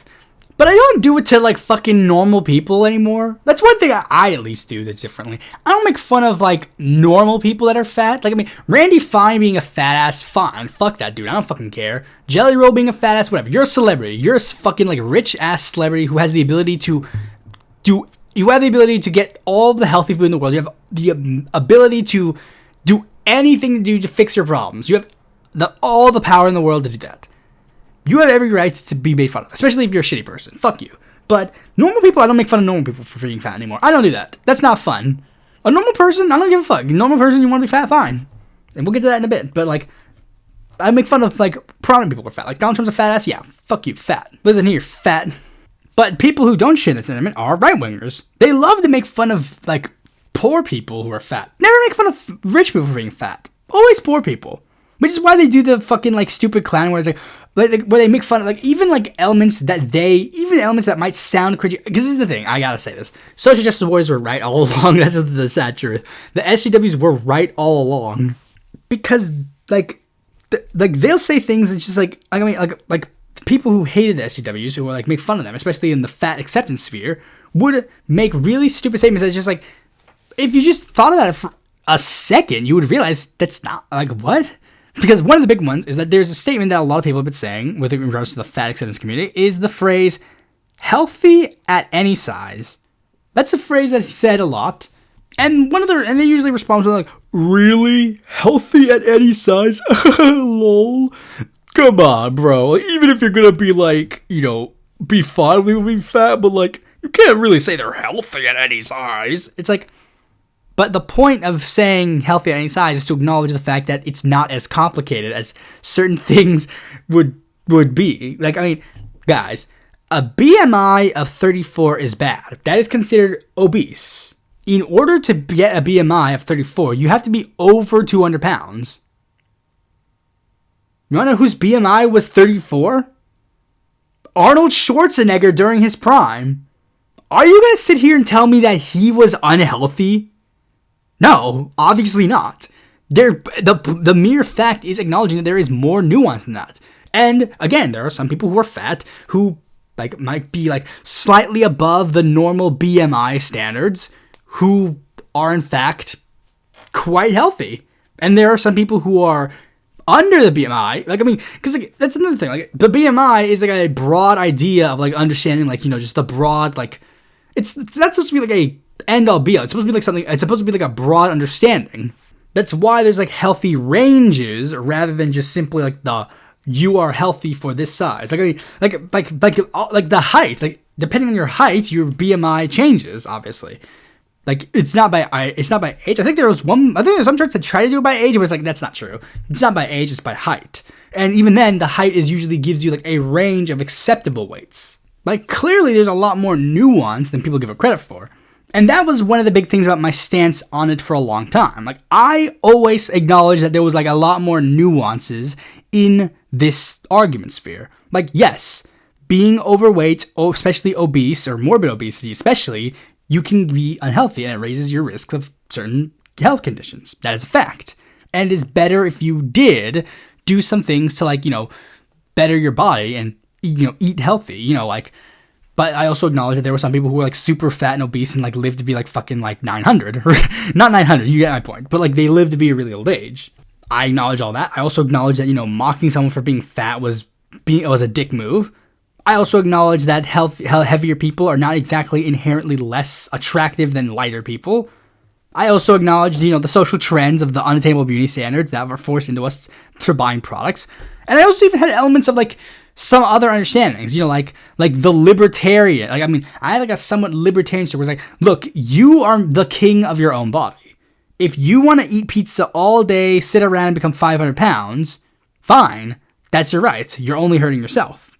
And there was even a bit of Darwinism in it. Like, I mean, even when I was fat, I had a little bit of Darwinism. Like, like not to get morbid, but the idea was like, but that's where the dark streak comes in, where it's like, yeah, maybe like that. I did change that one aspect where it's like the dark streak, where it's like the situation will handle itself. Much in the same way where it's like stupid people who like want to take selfies at the Grand Canyon and stand over the edge. It's like, don't worry, the situation will take care of itself. But yes, as I stated in this part and a different part of this episode, it's true. I was once a fat boy. When I became fat, I don't know, because my own perception perceives myself as me, and people are just, like, things just change. Like, I mean, my perception of myself is me. People are tall compared to me. People are fat compared to me. People are skinny compared to me. Like, I mean, I literally never really even, I never really got the sense of me being tall until I went back to my grade school and went to the desks of that I grew up in and saw how small it was. I'm like, wow, I was that small at one point in my life, but I myself did not perceive that. Like, there were people in my life that, like, when I was young, definitely towered over me, but even as I became an adult and became basically the same height as them, I still perceived them as being taller than me because I guess they were a figure of authority in my life. probably take a wild guess, which we could probably take a wild guess of a individual that would be taller than you that is an authority figure in your life.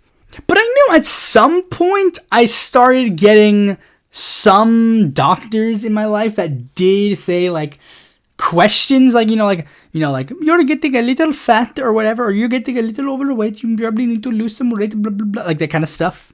But by high school, or I guess middle school, I was basically the fat kid. And in high school, I definitely was still like, a fat kid. I wouldn't necessarily call myself the fat kid. That implies that everyone knew me as that. But like, nah, I didn't have that many friends in high school. Like, I got picked on it like a little bit in middle school, but not really. I was kind of a wallflower. I kind of like kept to myself mostly. And I mostly like hung around with social rejects that wouldn't really give a shit that much. But that definitely did lead to self-confidence and image issues when I got in high school. And may or may not have led to me possibly getting the D word. I'm not going to say what it is because I did not receive an official medical diagnosis. And I don't want to be one of those types of people. And I will never get that diagnosis. You will never be able to use that as a claim against me. I will never receive the pills that may or may not make it worse. You may have done it to John McAfee, but you can't do it to me. I believe the end is the end, so why would I rush to the finish line?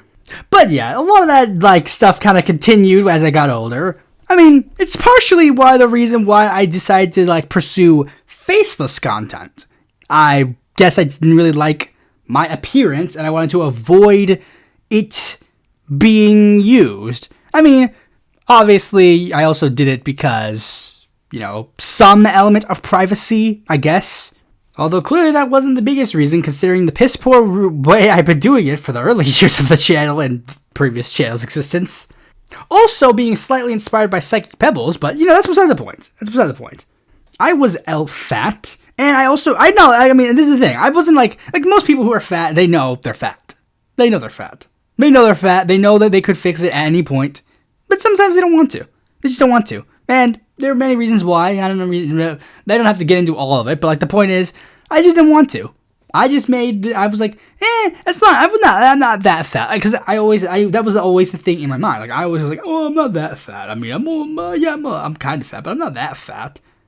Then, things happened, and, I mean, again, some elements of it, I guess they're, just to say when, not to get too many details, but, when you're met with something that shows your mortality, you kind of go, maybe I should do something to not possibly, to be dead. But I should probably do something to not be dead.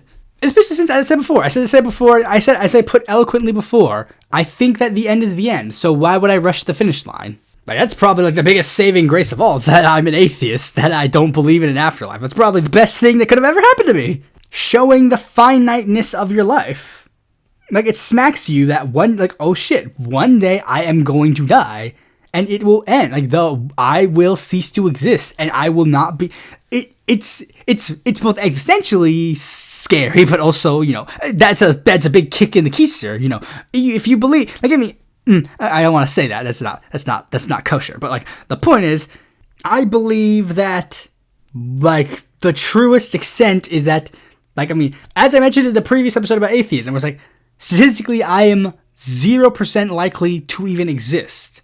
So why would I waste the one chance that I have to exist and then not exist anymore? That's not cool. That's not fun. So then I went, you know what? I'm going to go check in with a doctor to see if I'm in good health. Just to see, start doing regular checkups again, because at certain points in my life I didn't have insurance. So I'm like, I have insurance now, so I can go and check. I can go do a checkup. And, see how fat I am. And then, because I also didn't have a scale. So that's another reason why I was well, I'm not that fat. Because I didn't measure I didn't weigh myself. I didn't pay attention what's the actual healthy weight for someone my height or whatever. Which is you're hearing all this and you're like, that's very stupid. Yes. And the big thing that was big, I think I did one of those fucking store blood pressure things, and that was also a thing where it's that's a bit interesting. it's a, yeah. But then I went to the doctor, and this is the big thing. It really was like the big thing. Like, oh no, and it was this. You see, imagine this: you go to the doctor, you're just doing like a minor physical checkup, just whatever. You just want to go. You're just there to do a physical. That's what you're there for. You're there to just do a slight physical. You're not there for like any particular medical like thing. You're just there to do a physical. Then the nurse takes your blood pressure. They make like those like little like steroids. Oh, are you a little nervous? And then the doctor comes in and says, "Hey, buddy, you need to go to the emergency room because your blood pressure is so high." And it's like, oh,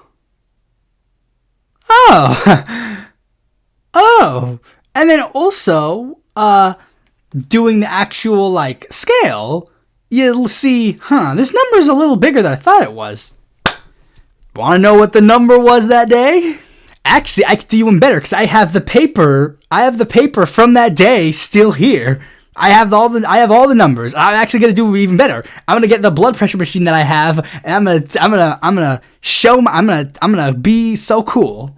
Okay, so I actually had to get 2 papers because I forgot that the day that it happened, they did like a thing where like the original blood pressure thing, it's like they gave me water and then it went down a little bit. So so this is what my results. I had, and I got like the reason why I had to get a second paper because there was also like another one, which was like they got basically the same results in a following thing, and the blood pressure at the time was 154/97, and the weight at the time was 244 pounds. Meanwhile, let's take a listen right here, right now. I'm literally setting it up. You hear it? You hear all this stuff?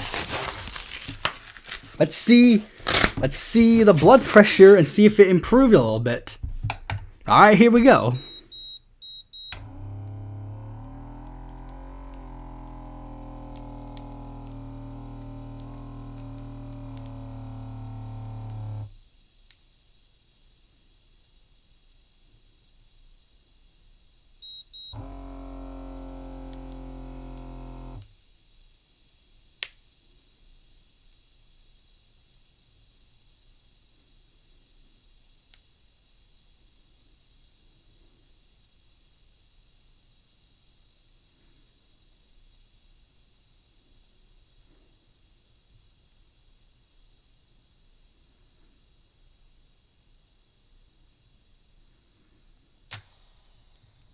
(126/79) with a 76 pulse. And I should mention that the pulses in the other results were higher.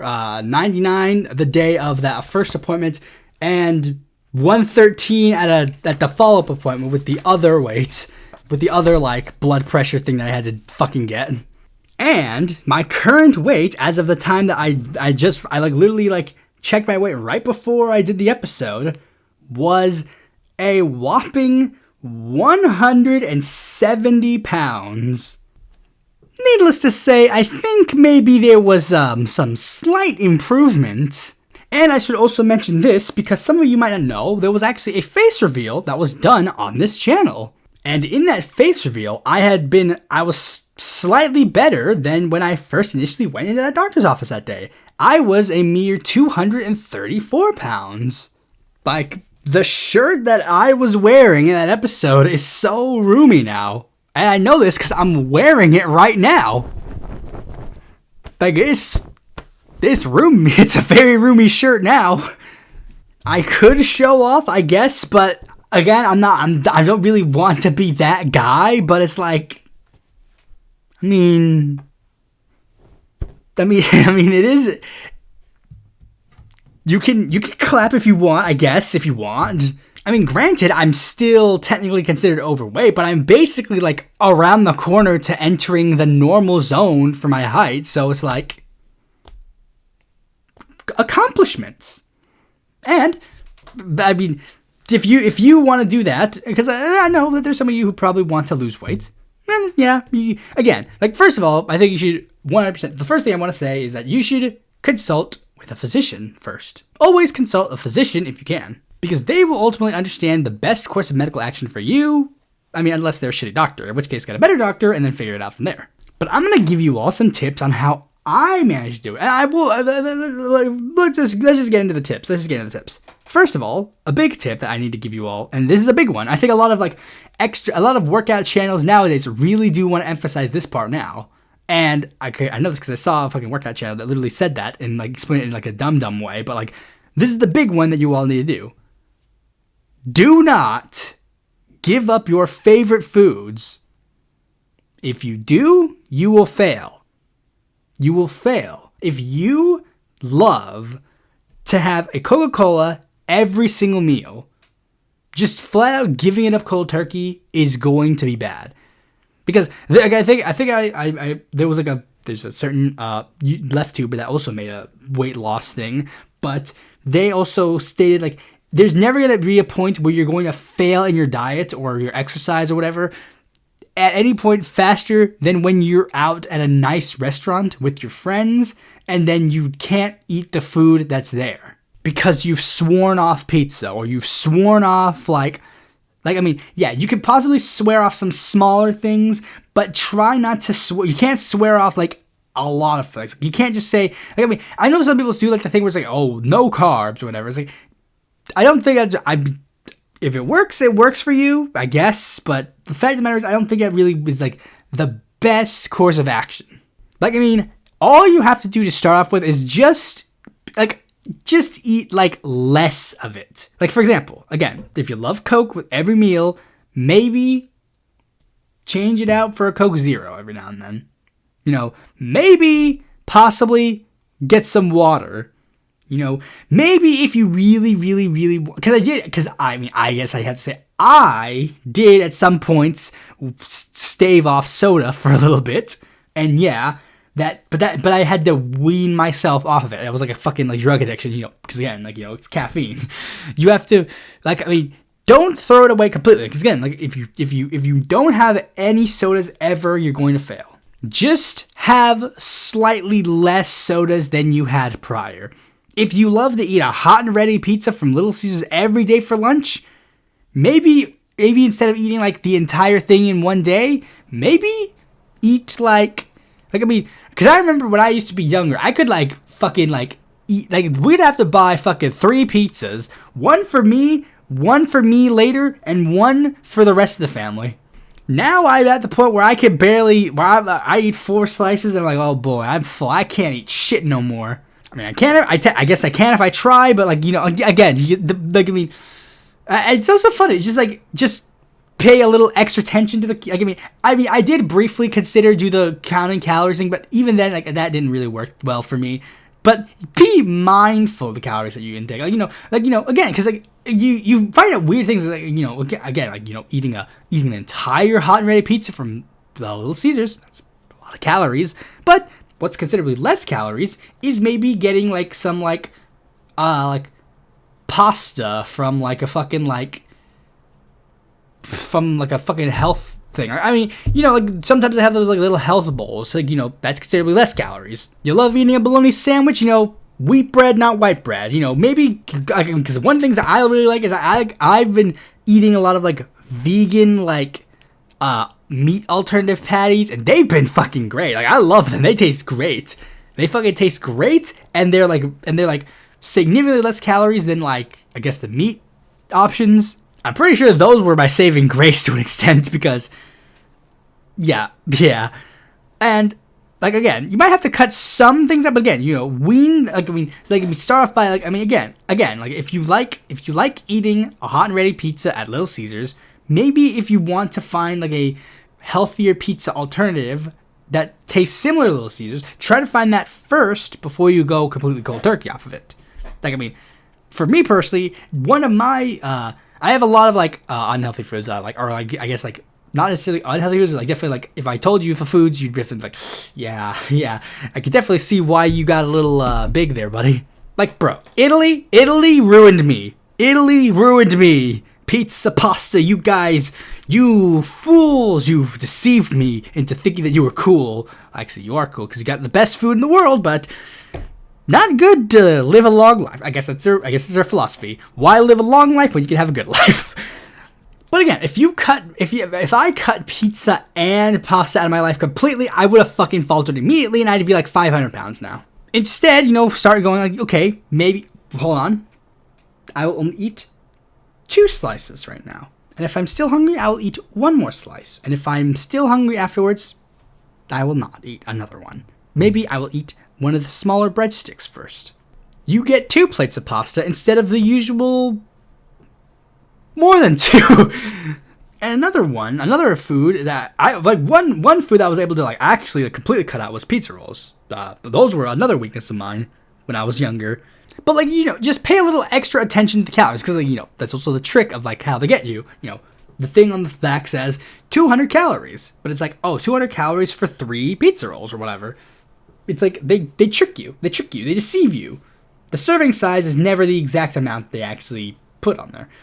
You will read it and think that it means the entire bag, especially when you're younger.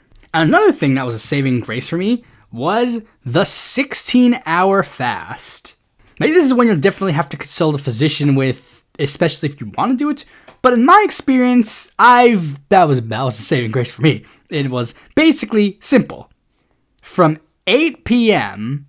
to 12 p.m., from 8 o'clock at night to noon, you eat nothing. Nothing. You can have water and your meds, but that's it. No 0-calorie drinks or anything. Literally just water and your medicine if you have to take it. That's it. Nothing else. The way it works is that, let's say you're used to the 3-meal-a-day thing. For you all, most people probably eat 3 meals a day. They eat breakfast, lunch, dinner. I personally don't. I don't typically do that. I usually, even before, I usually woke up at a point where it's basically it was lunchtime already. So it was why bother, getting why bother getting another meal when it's just just have 2 meals. But the way it works if you have a 3-meal schedule is that you eat 3 meals. You eat a normal meal at 12, you eat a smaller meal at 4, and then you eat your normal meal at 8. But again, personally for me, I mostly just had a meal at noon and a meal at 8. You can intersperse it with some small snacks here and there during the day if you're hungry or whatever. But in my experience, it was better when I just did the 2 meals. If I was hungry, I would eat. I would obviously eat I would obviously eat if I was hungry. But usually, I would be full by the time I was able to do that. I was usually full. It kind of helps you rethink the idea of am I hungry or am I just eating because I'm bored? That is definitely a thing that would definitely make you think about. Now the thing is, what you're supposed to do is you're supposed to. You're supposed to not just eat those 2 meals, but you're supposed to replace them with healthy meals. Eat a salad for lunch and some grilled chicken for dinner or whatever. But even if you don't necessarily eat healthy per se, you're still going to see some results. And maybe you'll start thinking a little bit more about the things that you drink and stuff, because again, at one point I did switch it up to be okay, I'll drink some 0-calorie Gatorades for lunch and water for dinner. So, I had the electrolytes and the water and, I kept myself hydrated and stuff, but otherwise, not with the excess. Again, and then you also, you do the thing where it's the cheat day or whatever. You're what? I've been a good boy. I'll have a nice little Coca-Cola today. Whatever. But cheat days kind of rely on the concept of removing the thing entirely from your diet. When again, you shouldn't probably do that. You should just try less of it, and then that kind of stuff. And a big one is exercise. Yes, guys, you gotta do it. You gotta exercise. If you just lowered your meal qualities and didn't do it this way, then that would be an unhealthy way. The recommended thing of doctors are 30 minutes of cardio a day for 5 days a week. That's usually an easy fix. It's an easy fix for people. Most people can do that if they want. Technically, you're supposed to you technically get some of that stuff with your average everyday activity, especially if you have a job and stuff. But again, 30 minutes of added cardio a day for 5 days a week is the recommended, exercise regimen that you're supposed to have. It can usually be accomplished by something very simple, a 30-minute jog or like a 1-hour walk around your neighborhood. That's what I did. Well, the latter one, I didn't jog. I did the hour walk around the neighborhood. Kinda, at least to start. But here's the thing.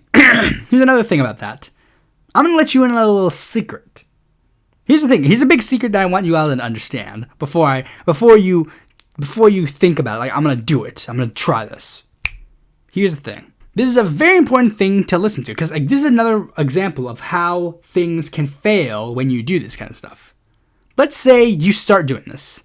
You get your running shoes on. You get like a nice, headband. You sweatbands all over your body. You got like a nice shorts. You're ready to go for a power walk or whatever. You're ready to just go for a walk around the neighborhood, just to like work out the energy. And then after you're doing it, you're like, after like 15 minutes, you're sweating, you're breathing heavy, you're like, because you're not really used to this, and you're like, fuck, I didn't do the full hour, fuck, I'm so tired, I'm so thirsty, I need water, I didn't bring a water bottle, fuck, and you're like, I'm done, I can't do this anymore, I'm heading back. That's fine. That's completely fine. Don't be discouraged by that. Don't be discouraged. That's a great thing. If you don't normally do 15-minute walks around the neighborhood, that's an accomplishment. A quote from the greatest adult animated TV show, BoJack Horseman, which I really liked when it was in the show, but then I also got reinvigorated by it, especially when I started exercising. It's the phrase, every day it gets easier. But you gotta do it every day. That's the hard part. You see, because that was also me. I also exercised every day. I didn't do a skip day. I'd recommend at least doing the 5 days a week. Maybe I think for a couple of days sometimes I took Sunday off, but otherwise, I kind of generally did an hour a day for that kind of exercise. But not to start with. I say that especially because that was me. I didn't always make it. Maybe I did 30 minutes at first, or maybe not. Maybe I only did 10. And then, after a while, you start going, you just keep going. Build up your stamina. Every day, keep going. Go 15 minutes? Fine. 15 minutes and go back. Then, you keep doing it. But then one day, when you're doing that, 15 minutes is going to be good enough for you. And you're going to think, I could probably shoot for 20. And then you keep going. Maybe it's okay, I did 20. Now I can do 20 every day now. Then by the time, after a while, you're thinking, maybe 30 minutes. This is pretty fine. I could probably do 30 minutes. Yeah, this is probably fine. Then pretty soon you're going to go, fuck, 30 minutes? Man, shoot, I'm still full of energy. I'll shoot for the whole hour. Then maybe you're like, okay, maybe I tried a little too much. Maybe probably should head back. Because another thing, don't strain yourself. If you can't do it, that's fine. Accept that you can't do it for the time being, and then try again later. I think that's another way I did it. An hour walk a neighborhood every day. An easy way to do it, an easy way to get the full hour, maybe break it down into 2 segments. 30 minutes in the morning, 30 minutes at night. Maybe at one point, after a while, you'll get to the point where you're like, I don't want to just walk around the neighborhood anymore. Maybe I want to do something a bit more intense. And yeah, maybe you gotta shoot for something more intense. For me, I started getting an elliptical. And I go on it an hour before I go to bed. And when I say an hour before I go to bed, I basically mean an hour before, I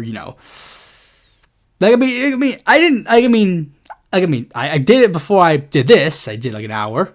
So not an hour of that and then immediately drop into bed. I did that, gave it a little hour I get a little bit of rest, just normally, just kind of sometimes I edit videos, sometimes I do other stuff, but you get my point.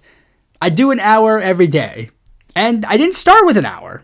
I had to build up to it. I don't even know if it recommends it. It says it says for an elliptical, it's specifically 30 minutes to an hour is fine. So I kind of probably started with 30 minutes. Maybe I also failed again. Maybe I only did 15. Maybe then I moved on to 20. That kind of stuff.